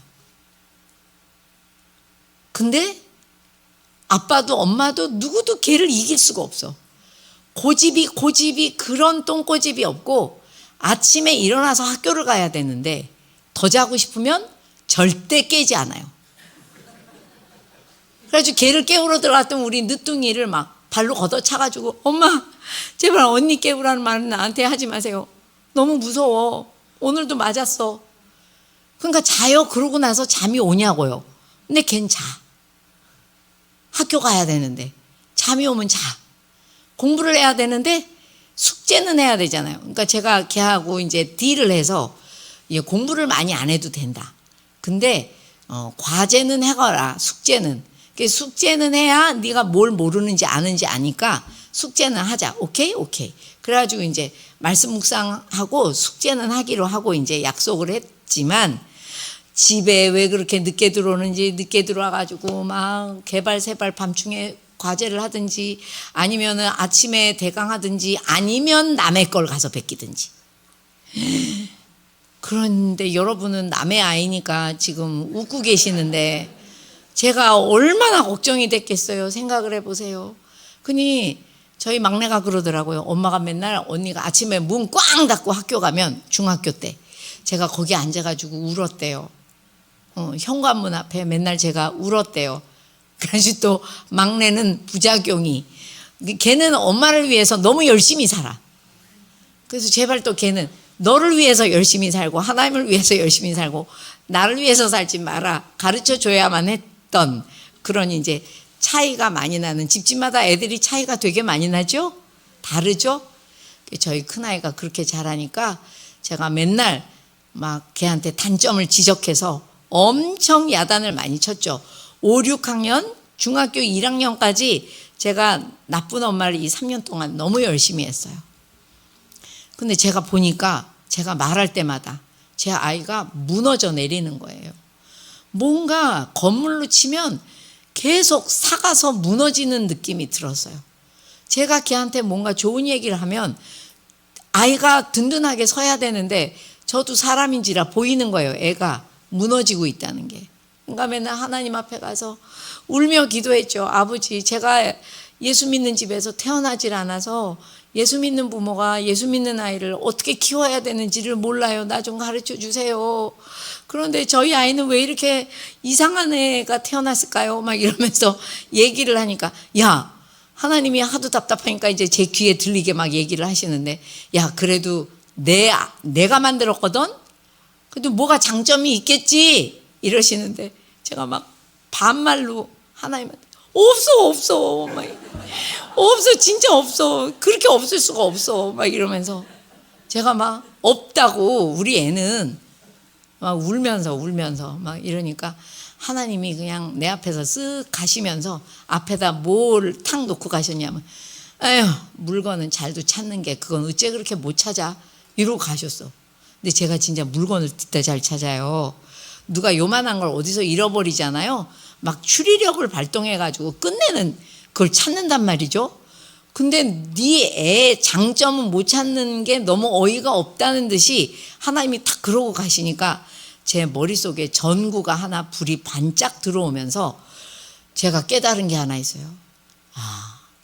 우리 아이의 단점은, 약점은 그냥 약점일 뿐 아니라 약점의 뒤에 있는 어떤 면은 장점일 수 있겠다라는 생각이 그 순간에 기도할 때 들은 거예요. 그때부터 우리 아이의 단점을 단점으로만 보는 게 아니라 그 단점 때문에 있는 장점이 그 뒤에 숨어 있다라고 생각하기 시작했어요. 그러니까 여러분 생각해 봐봐요. 그 어떤 아이가 여기 있는데 걔가 어디 가서 손도 못 든다고 그 엄마가 맨날 저한테, 선생님 우리 애는요 손 들고 발표도 못해요. 그 인간이 커가지고 나중에 사회생활은 어떻게 해요? 너무 걱정이 돼서 죽겠어요. 왜 지가 하고 싶은 말을 하지도 못하고 살까요? 막 이렇게 얘기하시는 분들이 있거든요. 분명히 약점이죠. 그런데 그 약점의 뒷면에 그 약점 때문에 있는 장점은 없어요? 어떤 장점이 있을 것 같으세요? 얘기해 줘 보세요. 네? 경청하는 거 가능하죠. 남의 얘기를 일단 들어보는 스타일이에요. 그리고 중요한 거는 함부로 나서지 않다 보니까 실수를 많이 할까요? 적게 할까요? 적게 하죠. 그래서요, 모든 일을 시작하잖아요. 그럼 교회 안에서도 그래. 무슨 일을 시작하잖아요. 그럼 맨 앞에 저요! 그러고 막 앞서 나가는 사람이 있죠. 목사님께 큰 힘이 되는. 근데 항상 그 뒤에 이런 사람들 있죠. 어디 잘 되나? 안 되나? 나도 저길 가야 되나? 말아야 되나? 보는 사람이 뒤에 꼭 세컨 그룹이 있죠. 그 사람들 나쁜 거 아니에요. 굉장히 신중한 사람들이에요. 마찬가지로 저도 우리 아이를 이제 다시 보기 시작했어요. 그랬더니 그 고집 똥고집, 누구도 이길 수 없는 고집이 잘 생각해 보니까 얘는 여자지만 뒷심이 좋은 거예요. 그러니까 남이 가라고 하면 너무 가기 싫은데도 막 가는 애들이 있잖아요. 저희 애는 안 그래요. 그리고 웬만한 일에 별로 그렇게 놀래지도 않아. 그러니까 제가 오죽하면은 북한에서 쳐들어오면 저는 우리 큰딸 옆에 가려고요. 저는 무서움이 많아서 어떻게 해 막 이러다가 막 아무것도 제대로 못할 그런 위인인데 비해서 우리 큰딸은 잘 안 놀라니까요. 걔는 분명히 굳게 서서 뭘 어떻게 해야 되는지 생각하고 딱 생각한 대로 갈 거예요. 걔한테 그 뒷심이 얼마나 좋은 역할을 많이 하면서 지금은 이제 39이 내년에 되니까 정말 너무 그 뒷심이 됐어요. 너무 아름다운 뒷심이 됐어요. 그리고 뭐 예를 들면 걔가 이렇게 공부를 할 때 보면 꼭 있는 대로 놀고 막 행복해야 그 다음에 공부를 하거든요. 근데 제가 그걸 뭐라고 표현했냐면 게을러 터져가지고 꼭 저렇게 놀다 졸릴 때 공부를 하니 저게 공부가 되겠냐? 막 이렇게 단점만 봤는데 제가 생각해 보니까요. 걔가 일단 놀면서 자기의 행복 에너지를 끌어올려. 그래가지고 이 행복할 때 공부를 하면은 남보다 되게 빠른 시간 안에 많은 거를 해.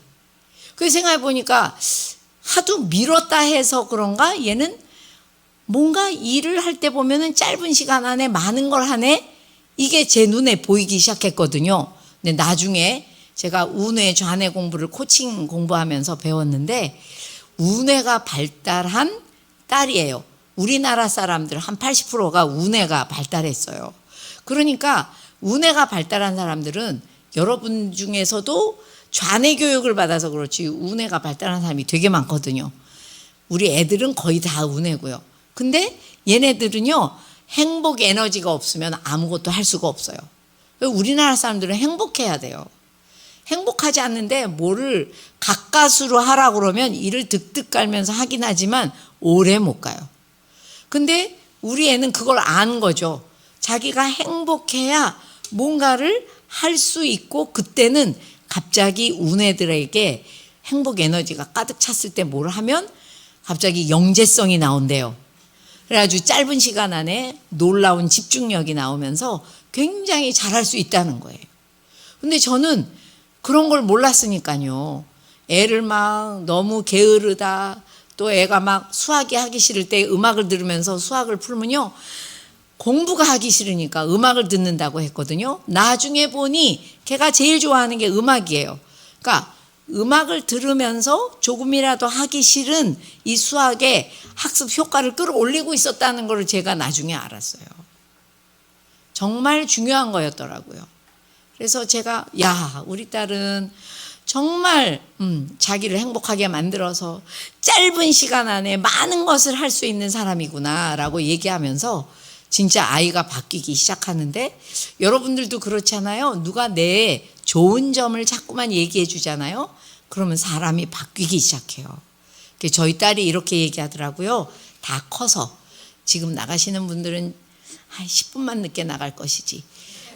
하여튼 뭐 얘기를 하고 싶냐면은, 저희 아이가 엄마가 나한테 자꾸만 단점을 얘기할 때는 내가 얼마나 이상한 피조물이면, 뭐가 잘못 태어난 것 같다, 왜 내가 잘못 태어났으니까 엄마가 저렇게 안 좋은 점을 얘기하겠지 했는데, 엄마가 안 좋은 점의 뒤에 숨어 있는 장점을 자꾸 얘기해 주시니까 내가 꽤 괜찮은 피조물이구나, 잘 살 수 있겠어, 이런 당당함이 생기더래요. 걔는 물론 옛날에도 당당했는데 더 당당해졌다는 거예요. 그러면서 그게 그렇게 고마울 수가 없었다는 거죠. 살아가는 데 있어서 큰 힘이 됐겠죠. 네. 그래서 여러분 부디 제가 강의를 갔더니 그 탤런트 남자분이 앉아 계신데, 그분이 그러더라고요. 사모님, 제가 할 말이 있습니다. 그래서 하세요. 그랬더니 저는 오늘 강의를 듣고 나니까 정말 저희 아이의 장점을 잘 찾을 수 있을 것 같습니다. 그래서 그래요? 어떻게 해요? 그랬더니 제가 원래 단점을 엄청 잘 보거든요. 근데 많은 분들이 단점을 보지 말고 장점을 찾으라고 그래서 그게 너무 어려웠는데, 사모님은 단점을 보고 그 뒤에 숨어있는 장점을 찾아내라고 그러면 전 할 수 있을 것 같아요. 단점을 먼저 얘기하고 보고, 그 다음에 그게 반대로는 어떤 면이 있지 생각하니까 장점 잘 찾을 수 있을 것 같습니다. 여러분도 그러시기 바라요. 네, 딴 거보다 아까도 얘기한 것처럼 아이들이 또 막 천방지축 막 어디 가서나 손들고 막 앞장서고 이러면 여러분들은 선생님 나 쟤 불안해 죽겠어요, 또 걱정 근심하시잖아요. 그죠? 그러면서 저한테 이렇게 말하는 분도 있어. 제 앞만 해도 ADHD 아니에요? 왜 저렇게 애가 어떻게 차분한 면이 하나도 없어요, 막 이런 분이 계세요. 근데 여러분, 그게 만약에 약점이라면 그것 때문에 있는 장점은 없을까요? 장점 뭐가 있겠어요? 제가 만약에 여기서 이 무거운 이거를요 여기 휙 떨어뜨려, 그렇게 어렵지 않아요. 밀면 떨어져요. 근데 만약에 이걸 떨어진 거를 내가 들어서 올려서 여기다가 이렇게 올려놓으려면 저 얼마나 힘들겠어요. 그쵸? 우리나라 애들이요 마음에 힘이 없어 아무것도 못한다니까요.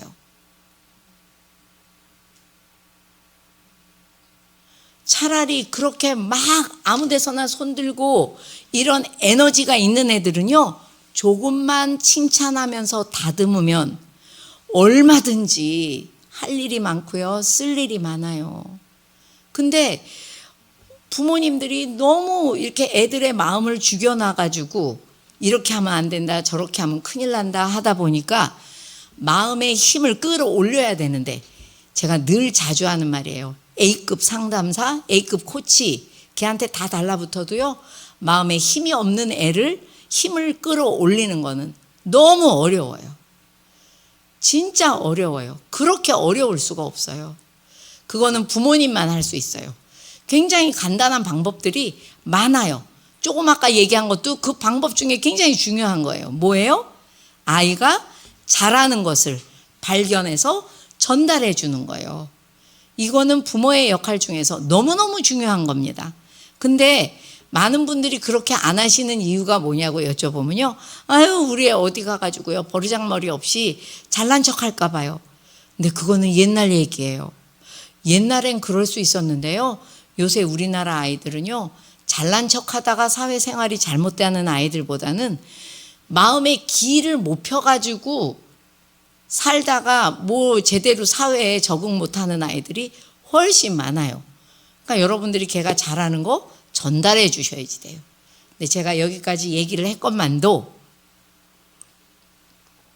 여러분들이 아이들이 뭘 잘하나 집에 가서 보셔야 되겠죠. 뭘 좋아하나 보셔야 되겠죠. 그거를 보시다가 이런다니까요. 웬일이야, 저건 또 잘하네. 신기하다. 신기한 일이야. 이러세요. 이건 뭐예요? 말을 해준 거예요? 속으로 생각한 거예요? 속으로. 소용이 없어요. 말해 주시라고요. 여러분들이 뭘 막 잘못하는 거 보셨을 때는 막 큰 목소리로 팍팍 집어서 얘기하시잖아요. 그것처럼 좋은 걸 보셨을 때, 야, 신기하다, 야, 이런 게 아니고 말로 꺼내서, 우와, 이야, 우리 아들 끝까지 운동을 한다더니, 야, 너 오늘도 운동 갔다 왔냐? 대단하다. 너 운동한다고 하더니 끝내 하네. 끝내 하는 아들, 와, 멋지다. 너 뭐든지 끝내 해내겠네. 말을 해줘야 된다고요. 전달해 주실 거죠? 네, 전달하시기 바래요. 하나님이 부모님들한테 입을 만들어 주신 이유 중에 하나가 야단치라고 입을 만들어 주신 게 아니고, 잔소리하라고 만들어 주신 게 아니고, 그 아이가 하나님한테 받은 사명이 있는데 아직 몰라요. 저같이 늙은 사람도 다 늙어서 사명을 알았는데 자기 사명을 어떻게 알겠어요. 그러나 어떤 사명으로 걸어가야 될지 아직은 모르지만 내가 어떤 일을 하면 즐거운지는 부모가 알게 해줘야 돼요. 너 이거 잘하네. 이거 너 좋아하네. 이거 잘하고 싶어서 끝내 그걸 붙잡고 있네. 이거는 부모가 해줘야 돼요. 자, 여러분, 제가 오늘 사실 여러분들은 되게 오래오래 얘기하고 있는 거예요. 제가 아이들 행복단지가 차야 된다는 얘기를 하고 싶었어요. 너무 유명하신 분인데요. 미국에서 이제는 원래는 그냥 교사였는데 에스더 워지츠키라는 분이 굉장히 중요한 교육학자 대우를 받고 있죠, 미국에서. 근데 이분이 부모가 좋은 사람인지, 이 부모가 좋은 부모가 아닌지는 여러 개를 볼 필요가 없다네요. 딱 하나만 보면 안 돼요. 그게 뭔지 여러분 알고 싶지 않으세요? 네? 알고 싶으세요? 배고픈 저보다 여러분들이 더 기운이 없어서 안쓰러워요. 에스더 워지츠키의 말에 의하면 이런 사람이 훌륭한 부모래요. 내 아이를 바라볼 때 내 눈에서 얘가 행복한가? 얘 안 행복한가? 이걸 보고 있으면 여러분들은 가진 게 없고 많이 배우지 않아도 위대한 부모가 될 수 있답니다. 아니, 위대한 부모래요. 그런데 만약에 여러분들이 자녀를 바라볼 때 얘가 행복한가? 안 행복한가? 하는 걸 보는 눈이 아예 없어.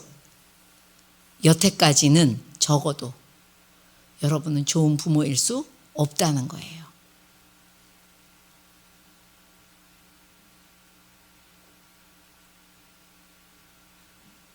여러분들이 어려서 자랐을 때를 생각하면 내 마음이 행복한지 그렇지 않은지를 봐주는 부모가 있다면 우리는 굉장히 행복했겠죠? 힘이 났겠죠? 더 잘하고 싶었겠죠? 그리고 내가 되게 중요한 사람이라고 생각했을 거예요. 그런 부모가 정말 위대한 부모라는 거예요.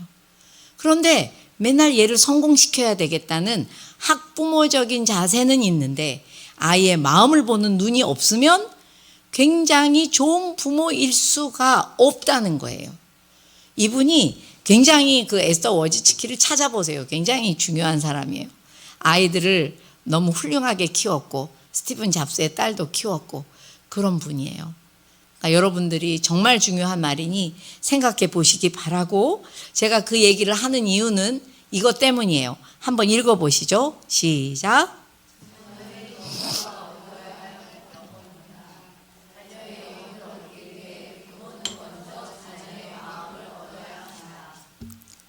네, 아까도 말씀드렸죠? 내가 예수님 믿는 부모이기 때문에 내 아이를 교회에 데려다 놨다고 해서 우리 아이 교회 다녀요. 그러니까 그 아이의 영혼은 내가 얻은 거예요 라고 생각하시면 절대 오산입니다. 여러분, 우리는 영적 리더의 역할을 반드시 집에서 해주셔야 되고, 우리가 처음 읽은 창세기 18장 19절 말씀처럼 가정에서 말씀을 가르치고 전수하고 나눠줘야지 돼요. 그리고 기도는 보여줘야지 돼요. 기도하는 모습은. 그리고 말씀은 나누어 주셔야지 돼요. 그래서 여러분들한테 제가 늘 하는 말이 있어요. 코로나 때 막 저희 교회에서도 코로나가 시작되자마자 뭐 이렇게 그걸 뭐죠? 이렇게 영상으로 예배 드릴 수 있는 걸 다 송출해 줬지만 집집마다 물어보니까 집에서 예배를 못 드렸다는 분들이 꽤 됐어요. 이유를 여쭤봐도 될까요? 저는 부모 교육하는 사람이니까 되게 궁금했거든요. 그랬더니 그중에 많은 분들이 집에서 하나님 얘기를 안 해봐가지고요, 둘이 앉아서 예배 드리는 게 너무 뻘쭘해서요, 각자 방에서 드렸어요. 이런 분들이 생각보다 굉장히 많았어요. 여러분, 심지어 목회자일 때도, 또 장로님, 권사님, 뭐 순장님, 뭐 주일학교 교사들도 집에서 예배를 잘 못 드리겠다는 분이 계셨어요. 제가 그때 너무 놀란 것이 하나 있습니다. 자녀는 부모가 집에서 하나님의 말씀을 가르치거나 나눌 수 있어야 돼요. 그래야 애들은 신앙이 들어가요. 왜냐? 교회에서 말씀을 들었어. 그런데 애들은요, 집에 가서 부모를 본 다음에 확증해요. 아, 목사님 하신 말씀이 이렇게 사는 걸 말하는구나. 그런데 만약에 집에 갔더니 목사님, 전도사님 하신 말씀하고 다르게 살아. 그럼 애들은 뭐라고 생각할까요? 아, 교회에선 이렇게 산 다음에 교회 바깥에 나가면 저렇게 살면 되는구나. 위선적 신앙을 가르치는 가장 주범이 부모가 되는 거예요. 너무 무섭지 않아요? 우리가 하늘나라 가서 과연 이것 때문에 하나님 앞에 어떤 말을 들을지 저는 너무 무섭습니다. 여러분, 100% 완벽하게 사시라는 게 아니에요. 그러나 여러분들이 아이들의 영혼을 얻어야 되는 사람이라는 생각을 하셔야 돼요. 이미 얻었다가 아니라 죽을 때까지 나는 이 아이를 영혼을 얻을 사람처럼 살아주시기를 바라요. 그럴 때 여러분들이 정말 하늘나라 가서 받으실 상급이 크다고 생각하고, 또 그러려면 여러분들이 말씀으로 무장을 하셔야지 돼요. 아까도 말씀드렸지만 여러분, 말씀을 읽으시건 묵상하시건 또는 목사님의 말씀을 들으시건 말씀을 기억하기 위해서 얼마나 노력하세요. 저희 이제 부모학교 3학기에서는 묵상 훈련을 시키죠. 묵상, 하나님은 어떤 분이신지, 어떤 분이시다, 또 오늘 나에게 주시는 말씀은 뭐뭐라고 말씀하신다 해서 그걸 날마다 말씀을 묵상한 다음에 오늘 아침에 묵상했지롱 하고 뚜껑 덮고 출근하게 하는 게 아니에요. 오늘 묵상한 말씀에 정말 짧은 제목을 정해서 저 같은 경우에 오늘 여기 하나님의 고통이라고 적혀 있네요. 저 이제 할머니가 돼서 말씀 묵상한 게 기억이 안 나요. 그러니까 여기 적어요. 저는 여기 제일 잘 보이는 자리예요. 뭘 해도 보이죠.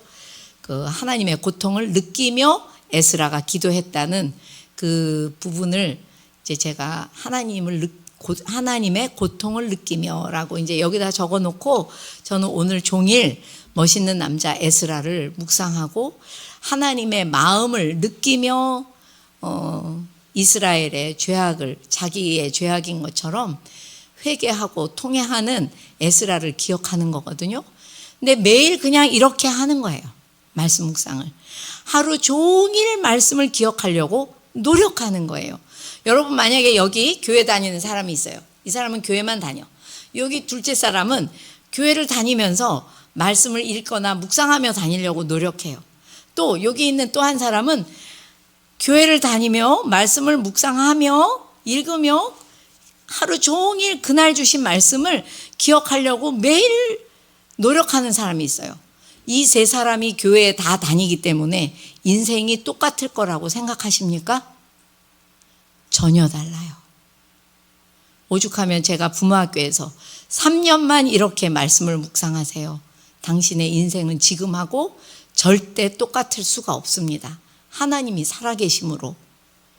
여러분들이 말씀을 목사님 주신 말씀도 저 같은 경우에는 주일날 그 말씀을 다시 한번 제가 묵상하고 제목으로 기억을 해요.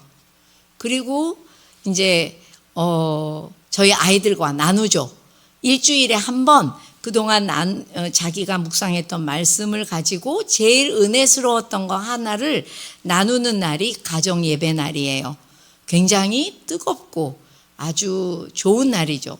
그래서 여러분들이 교회에서 애들 가르치는 게 전부가 아니라 집에서 내가 말씀으로 살아내고 그것을 아이들과 나눌 수 있을 때 이 아이들은 평생 말씀으로 사는 아이들이 될 거예요. 도대체 그런 아이들을 하나님이 어떻게 인도하시지 않고 어떻게 보호하시지 않고 어떻게 그 사명을 이 땅에서 이뤄내게 하시지가 않을 수가 있겠어요. 여러분 어떤 것보다도 정말 중요하게 생각하고 내 아이의 영혼을 얻으려면 내가 먼저 말씀으로 무장하시고 그 말씀을 나누어 먹이고 선생님 근데 우리 애는요 저하고 제가 마음이 급하네요. 이제 시간이 얼마 안 남아서 여러분 부모 면허 6장에 보면은 아이들의 연령별로 어떻게 말씀 묵상해야 되는지도 자세하게 써놨어요. 아이들이 가르쳐 주잖아요. 정말 신나서 해요. 그리고 결과를 나누잖아요. 부모님들 말씀 묵상보다 왜 그렇게 더 은혜로운지 모르겠어요. 여러분들이 그런 가정 이루셔서 자녀들의 영혼을 얻으시기 바랍니다. 그리고 그 영혼을 얻으려면 아까 말한 것처럼 애들 마음을 먼저 얻으셔야 돼요. 관계가 안 좋은데 너 성경 많이 읽으라고 한다고 하나님 사랑하기 너무 어려워요. 애들 마음을 먼저 얻으셔야 돼요. 왜 그렇게 마음을 중요하다고 얘기하냐면요. 여기 한번 읽어보시죠. 시작.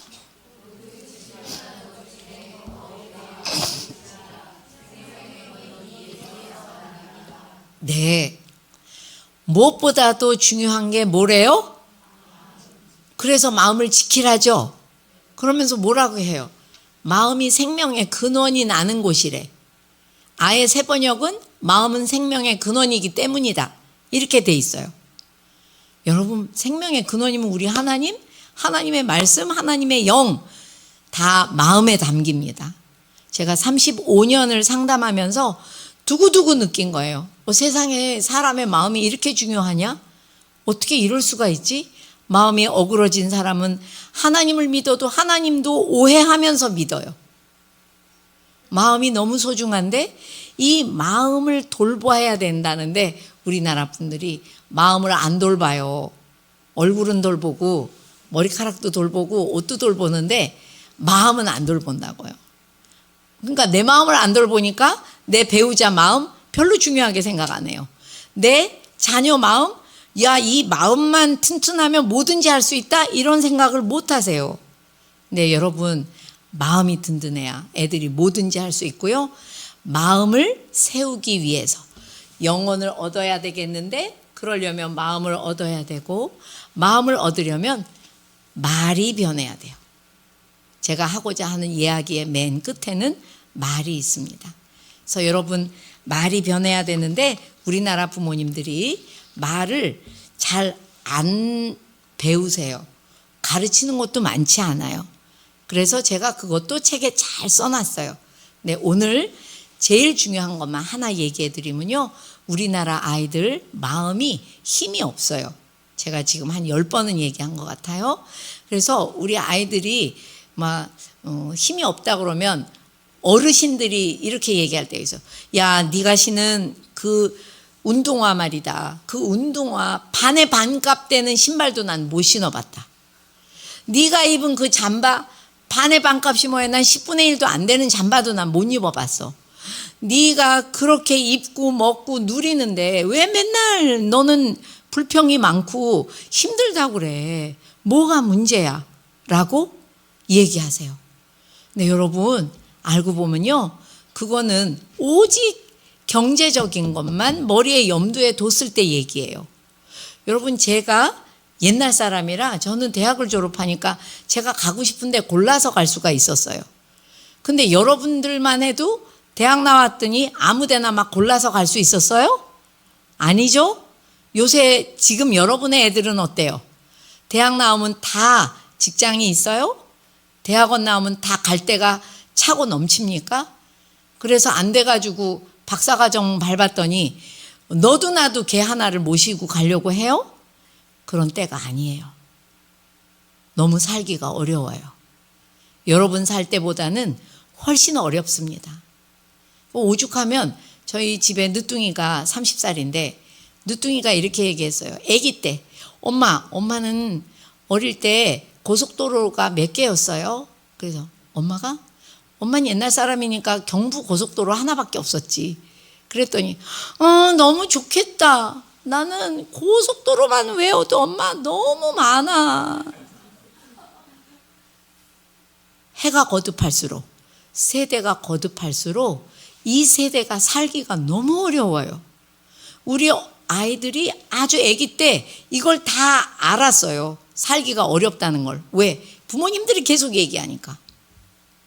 그래서 얘네들 마음에 힘이 없고요. 살기가 너무 어려워요. 근데 전문적인 의사소통 기술에서는 뭐라고 얘기하냐면요, 나하고 너하고 말할 때 상대방 마음이 힘들 때요, 나는 말하면 안 된대요. 들을 차례래요. 근데 우리가 그러고 사는지 한 번만 생각해 보세요. 예를 들어서 우리 애가 한대, 남자애인데 뭐 한 초등학교 4학년 됐다고 칩시다. 한대 친구한테 맞고 왔어요. 그러면은 누구의 마음이 힘든 거예요? 아이의 마음이 힘든 거 맞죠? 근데 하기는 우리나라 사람들은 다 지적을 받았어요. 토마스 고든 박사한테. 그 대한민국 사람들이 이상하네. 왜 애가 힘들 때마다 엄마 아빠가 더 힘들어해? 그래가지고 애를 도울 사람이 없다는 거를 사례를 받아보니까 알겠나 봐요. 고든 박사가 여러분들한테 지금 얘기해 주는 그 PET라는 의사소통 기술을 만드신 분인데, 우리나라 사례를 받아보더니 애가 힘들어하면 부모가 더 힘들어한다. 그러니까 애를 도와줄 사람이 없더래요. 우리나라 부모님들은 같이 더 힘들어하니까. 하여튼 그래서 여러분들이 같이 힘들어 하시지 말고요, 아이가 한 대 맞고 왔다고 쳐요. 그러면 걔 마음이 힘든 거죠. 그러면 전문적인 소통 기술에서는 들을 차례래요, 우리가. 근데 여러분 평소 같으면 뭐라고 말해요, 애한테? 야, 너 왜 걔하고 놀지 말랬는데 놀다가 맞고 와, 왜? 그리고 내가 저번에 그래가지고 태권도라도 배우라 그랬는데 왜 안 배우고 네가 맞고 와? 그리고 너 얼마나 다니면서 애들한테 우습게 보이면 맞고 다니냐? 그런 말 하고 싶어요? 안 하고 싶어요? 하고 싶으시죠? 말할 차례인 것처럼 할 말이 너무 많아요. 그러니까 사실은 이때는 경청을 하래요. 그러니까 귀로도 들어야 되지만 적극적 경청은 뭐냐면 걔 마음 알아주는 말이 적극적 경청이래요. 우리 아들 오늘 너무 속상했겠다. 우리 아들 너무 창피했겠다. 엄마 애들이 많은 데서 걔가 나를 때려서 정말 창피했어. 그랬구나. 어디 숨고 싶을 만큼 엄마 내가 창피했다? 아이고 얼마나 창피했으면 어디에 숨고 싶었겠어. 마음 알아주는 말. 이것이 내가 아닌 상대방, 아이의 마음이 힘들 때 해주는 말이래요. 내 생각을 막 말하면서 야 그러니까 다음에는 태권도 배우라고, 걔하고 같은 학원을 아예 다니지 말라고, 이런 얘기를 하는 것은 걔가 가장 힘들 때 누가 어디 내 편 없나? 내 마음 좀 알아줘서 내가 잘못한 게 아니라고 누가 말 좀 해주면 좋겠다 할 때 여러분들이 막 여태까지 쏟아낸 말들은 걔를 가장 날석에 비판하고 비난하고 정죄하는 말이라, 그래서 우리나라 애들의 마음에 힘이 없다는 거예요. 여러분 말 배우셔야지 돼요. 말 배우시면서 정말 아이들이 너무 많이 달라집니다.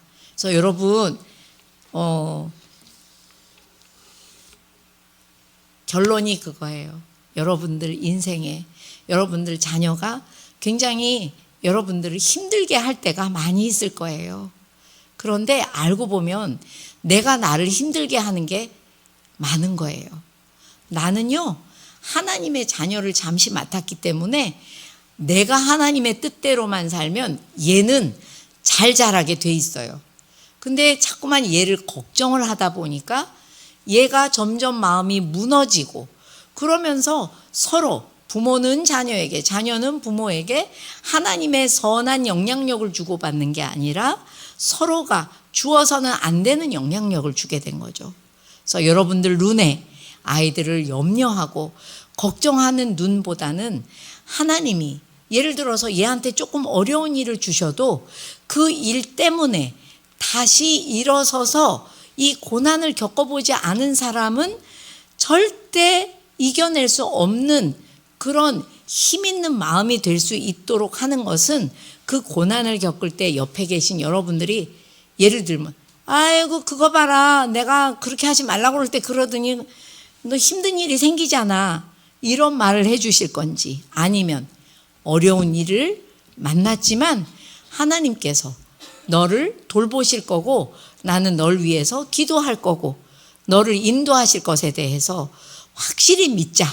그 대신 우리는 하나님을 알기 위해서 하나님의 말씀을 붙잡자.